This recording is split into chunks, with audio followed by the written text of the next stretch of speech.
అందరికీ praise lord. ఫిబ్రవరి 28 ఈరోజు దేవుని వాగ్దానము.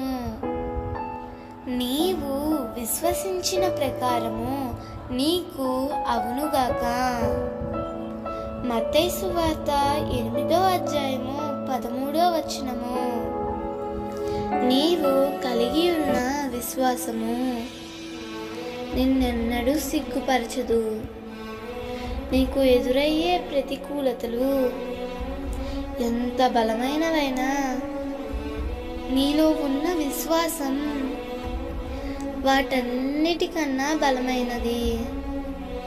దేవుని చిత్త ప్రకారము జీవిస్తూ విశ్వాసంతో దేని కొరకై నీవు ఎదురు చూస్తున్నావో, ప్రభు సన్నిధిలో దేని నిమిత్తము గోజాడుచున్నావో, దేవుని యందు విశ్వాసముంచి నీవు అడుగుచున్న సమస్తమును ప్రభువు తప్పక నీకు అనుగ్రహిస్తాడు.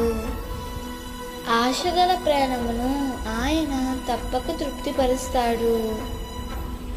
విశ్వాసంతో వచ్చిన శతాధిపతి నీవు మాట మాత్రం సెలవిచ్చినట్లయితే నా దాసుడు బాగుపడును అని పలికిన మాటను బట్టి ఆ శతాధిపతి అద్భుతమైన కార్యాన్ని చూశాడు. ప్రియమిత్రమా, ప్రభు యొద్దకు వస్తున్న నీవు కూడా శతాధిపతి వలె విశ్వాసంతో వచ్చినట్లయితే ప్రభు నీ పక్షముగా కూడా గొప్ప కార్యాలు చేస్తాడు.